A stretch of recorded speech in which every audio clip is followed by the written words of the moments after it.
Un saludo afectuoso a todas las personas que nos están sintonizando y están siguiendo esta lectura continuada del libro escrito por el padre Fernando Umaña, que lleva por título José de Nazaret, esposo de María. Les recordamos que estamos en la primera parte del libro, en el ensayo biográfico. Y continuamos. Quinta parte, Belén. Los meses siguientes fueron de gran serenidad. Preparaban sencillamente todo lo necesario para el nacimiento del niño.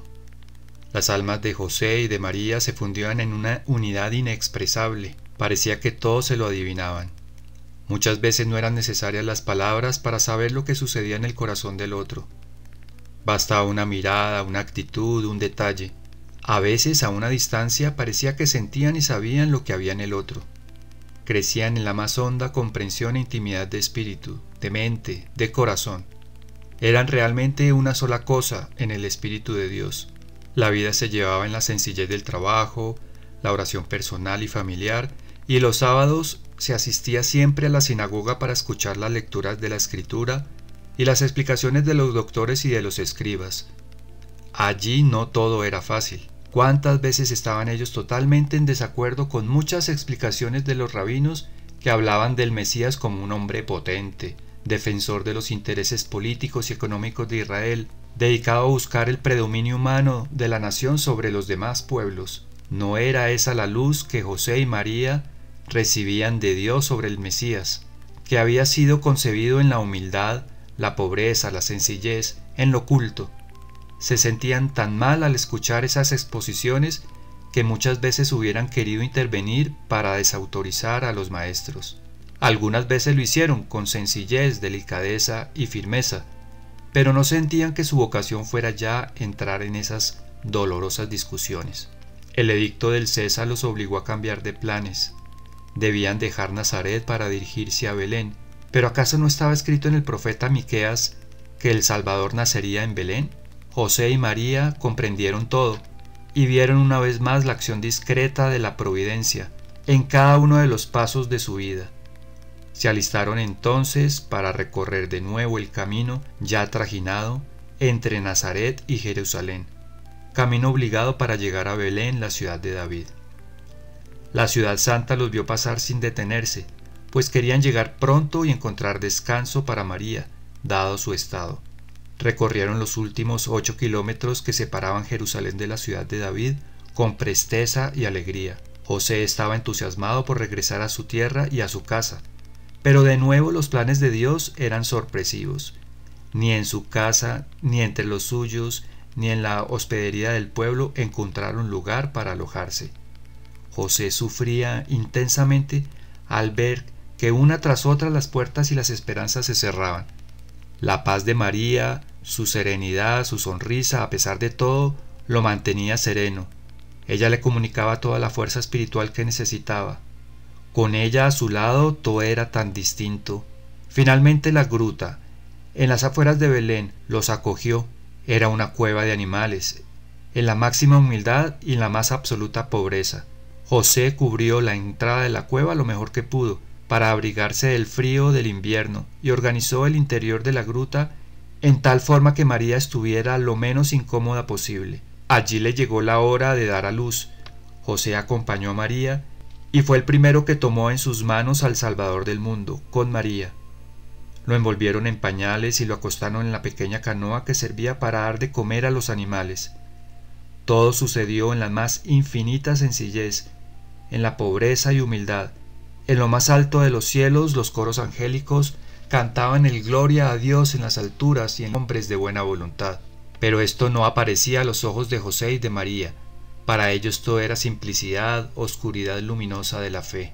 Allí están contemplando al niño que les ha sido dado verdaderamente por Dios. Todas las palabras sobran. Oran, contemplan, adoran, dan gracias en silencio. Se abrazan para contemplar ese máximo regalo del cielo que Dios les ha dado. ¿Cuántos momentos pasarán en esa contemplación feliz y silenciosa? Así como la historia de la humanidad había comenzado por una primera pareja humana, la historia de la nueva humanidad comenzaba por otra pareja. José y María traen al mundo por la anunciación del ángel la salvación y la vida. como Adán y Eva habían traído al mundo la muerte por el anuncio del ángel del mal. Estos habían usurpado un fruto prohibido, independizándose de Dios para seguir sus propios criterios sobre el bien y el mal. José y María dan al mundo el fruto bendito de un vientre virginal, por la obediencia de la fe en la palabra de Dios. El árbol del paraíso terrenal será reemplazado por el árbol de la cruz. Esta nueva pareja humana, José y María, abren una nueva etapa de la historia y del plan de Dios. Es una humanidad nueva la que nace en este niño pequeño y pobre del pesebre. En Cristo nace una nueva creación. José y María miran a Jesús como a su hijo. Ellos no han hecho nada para traerlo al mundo, sino dar el sí por la fe a la fe de Dios. La fe de María encontró a su lado la fe de José, y es por esta fe que Dios les ha regalado su propio Hijo. Es por tanto un don, una gracia de parte de Dios. No es mérito propio, ni es por las obras, sino por la fe. Se necesitaba la fe mutua, la aceptación mutua, el Espíritu Santo, para que como pareja recibieran a su Hijo. Este será el fruto, no de la carne ni de la sangre, sino de la fe, de la aceptación de la voluntad de Dios. María es madre virginalmente, José es padre virginalmente, tanto más padre cuando más virginalmente ha desposado a María. La unidad espiritual que por el matrimonio se ha realizado entre María y José, para no ser ya dos sino uno solo, es la condición, la puerta, la receptividad necesaria para la encarnación. Dios se hace hombre, no en una mujer soltera, sino en un hogar, en una familia, en un matrimonio, no en una novia soltera, sino en una esposa casada. Dios es amor, amor trinitario, amor familia eterna. No podía encarnarse sino en el seno de una familia. El plan de Dios es plan familia, no de individuos aislados. La vida de Dios no se vive simplemente, se convive, es comunión, es compartir, es convivencia, es unidad. La Trinidad eterna será representada como en un protosacramento por la Trinidad de Jesús, José y María. El hogar de Nazaret será la primera iglesia, la iglesia en miniatura, el germen, de donde nacerá y se extenderá al universo la iglesia toda. En esta pequeña familia sencilla y pobre está contenida toda la riqueza de Dios para la creación. Todo está allí. José ha sido testigo ocular del nacimiento de Cristo en condiciones humanamente humillantes, primer anuncio de aquel anonadamiento al que Cristo libremente consintió para redimir los pecados.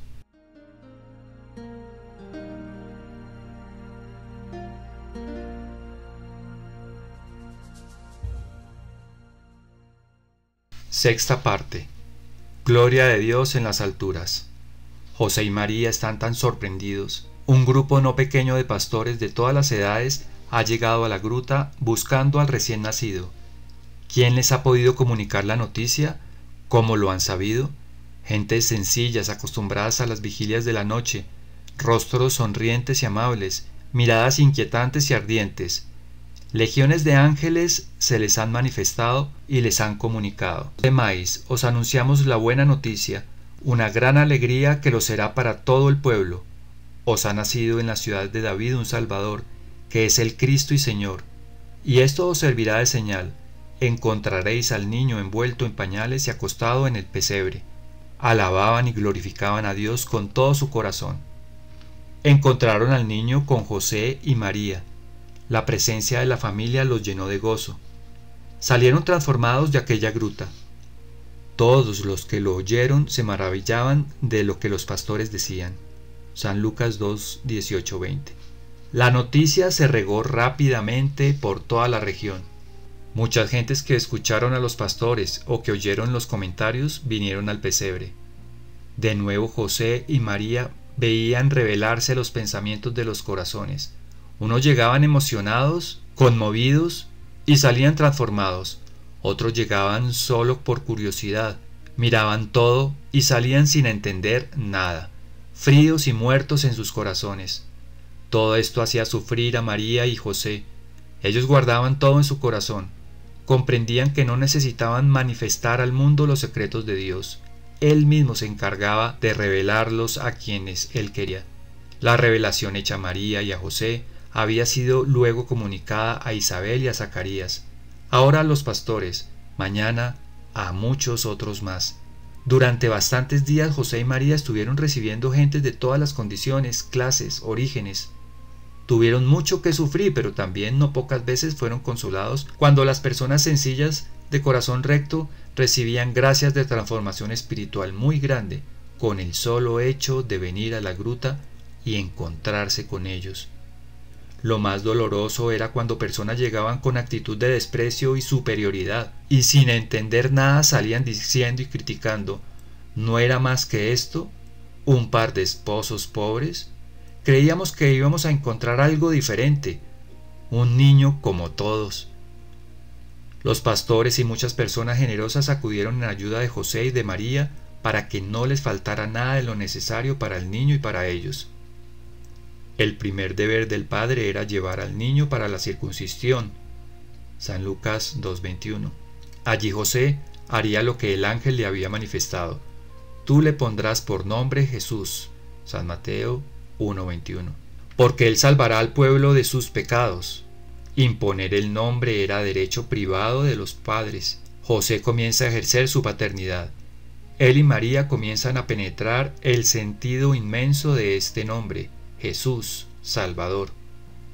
Poco a poco aprenderán que no ha sido dado otro nombre con el cual podamos ser salvados. Hechos 4:12. Descubrirán que en el nombre de Jesús se realizan maravillas. Hechos 4:10. Y que todo lo que se pide a Dios en el nombre de Jesús les será concedido. San Juan 15:16. En su nombre serán arrojados los demonios, se curarán los enfermos, se realizarán grandes prodigios y señales. Hechos 4:30. Poco a poco descubren maravillas que un día serán luz para toda la humanidad.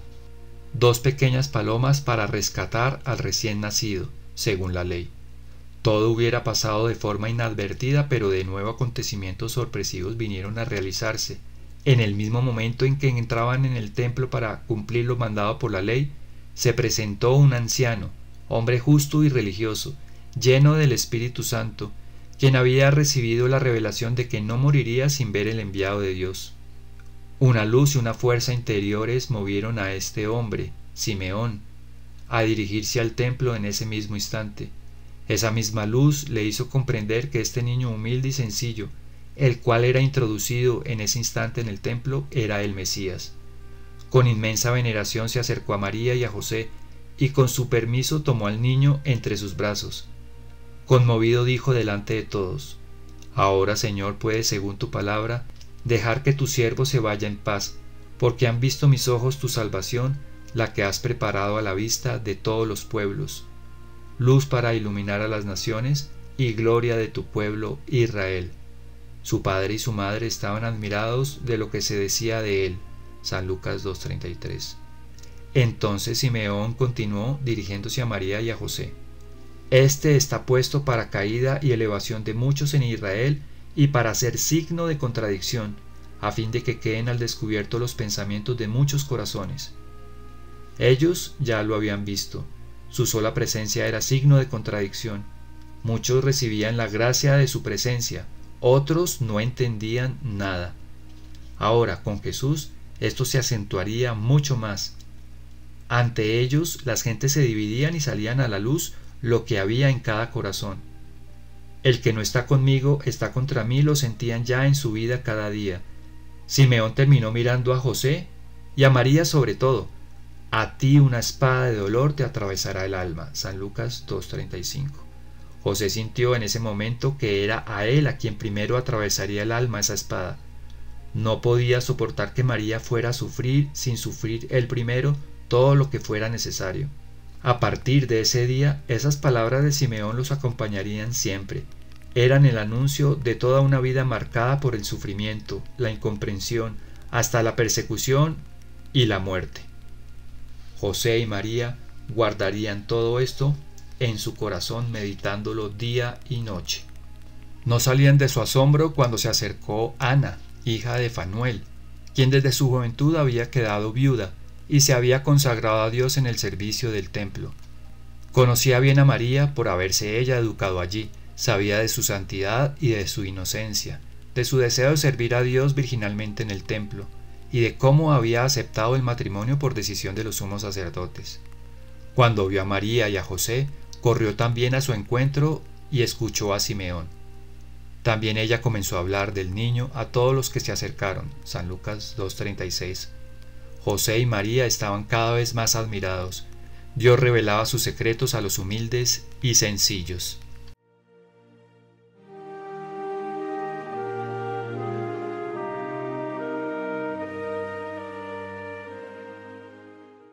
Séptima parte. Los Reyes de Oriente.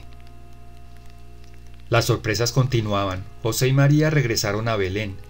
Pensaban buscar la forma de organizarse allí y pasaron algunos meses, algo más de un año, cuando un día toda la comarca se conmovió. Una caravana impresionante había llegado a Jerusalén, en busca del rey de los judíos que había nacido. San Mateo 2:2. Habían ido a ver a Herodes, quien al consultar a los doctores de la ley se había enterado de que el Salvador nacería no en Jerusalén, sino en Belén, según el profeta. Miqueas 5:2. Los príncipes, con su comitiva, se dirigían hacia Belén.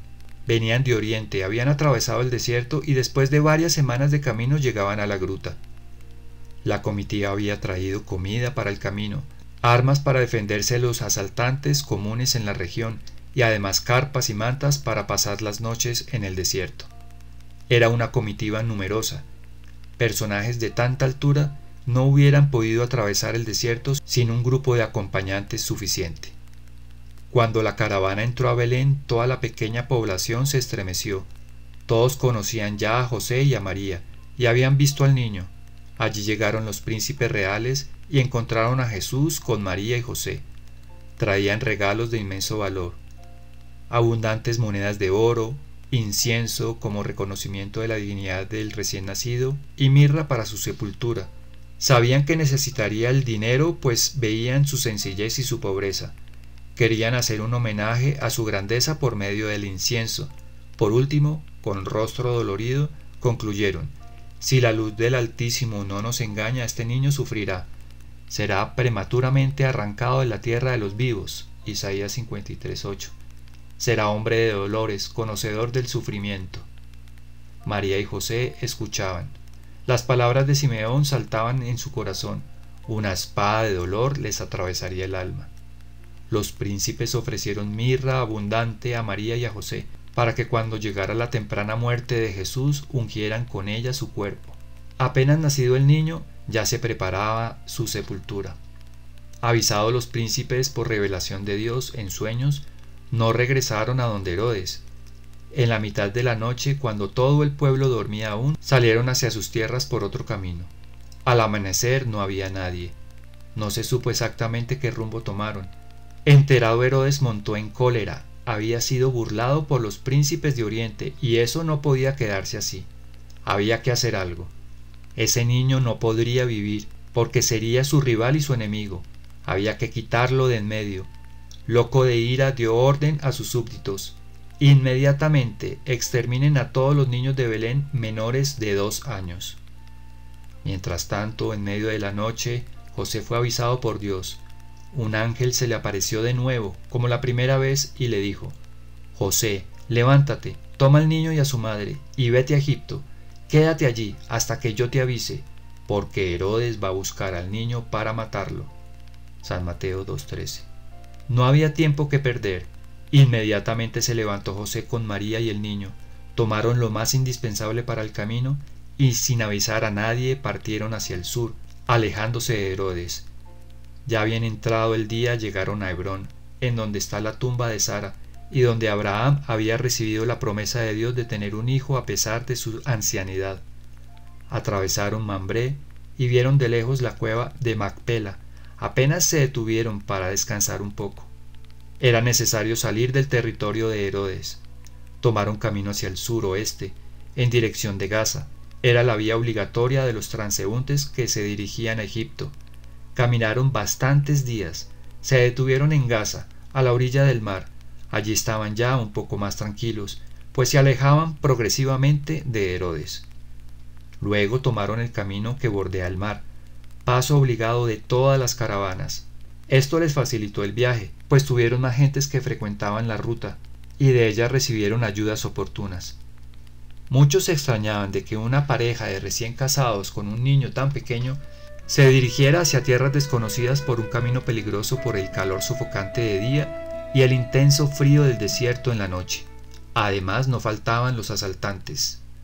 José y María caminaban sin detenerse. Algún pequeño asno los ayudaba para hacer menos fatigosa la marcha con el niño en brazos. El primer caserío que encontraron al sur de Gaza en donde podrían ya descansar un poco fue Rafah. Allí ya había mucha gente proveniente de Egipto. Era puerto de pescadores y lugar de comercio para mercaderes provenientes del norte y del sur. Era otro ambiente, otra raza, otra tierra. No se demoraron para seguir costeando el mar, hasta Wadi al-Arish, donde desemboca el torrente de Egipto, Números 34:5. Allí la totalidad de las gentes eran ya de otra raza y otra lengua. Por primera vez se sintieron completamente extranjeros. Todo era distinto, costumbres, comidas, trato, idioma. Pasaron luego al caserío de Straki, habitado por sencillos beduinos que llevaban sus cabras al desierto y viven en la más absoluta pobreza, peregrinando siempre por el desierto, sin tener casi nunca estabilidad en ninguna parte. ¿De dónde sacaban alimento en esas arenas ardientes? Después de un largo caminar llegaron a Baratra, y de allí se dirigieron al Qantara. La orilla del mar quedó atrás, y se internaron en busca del delta del Nilo. Seguían el mismo camino que Abraham en otro tiempo, Génesis 2:10, así como Jacob y sus hijos, Génesis 47:5. De allí se dirigieron a Basatá, y luego a Heliópolis. Se instalaron en Matarilla. Tierras extrañas, leguas desconocidas, costumbres diferentes, todo era nuevo para ellos. Sin embargo, veían siempre la misma reacción. Algunos los acogían inmediatamente y recibían gracia y paz en su encuentro con ellos. Otros no los determinaban y seguían de largo. El viaje había durado varias semanas. Mientras tanto, en Belén corría la sangre. Herodes, loco de ira, había hecho matar a los niños. El pueblo se cubrió de gritos y de sollozos. Las familias víctimas cuyos hijos habían perecido bajo la espada de los soldados de Herodes acusaban a los pastores, ya que por ellos se había difundido la noticia de que el rey de los judíos había nacido. Los persiguieron, los amenazaron, la vida se les volvió muy difícil. Todos los que se habían acercado a Jesús comenzaron a participar de su misión y de su destino. Varón de dolores, conocedores del sufrimiento. Isaías 53:3. Los pastores fueron los primeros en reconocer a Jesús y los primeros en sufrir por causa de su nombre. Los inocentes de Belén bañaron con su sangre las almas y se unieron a la futura pasión de Jesús para la salvación del mundo.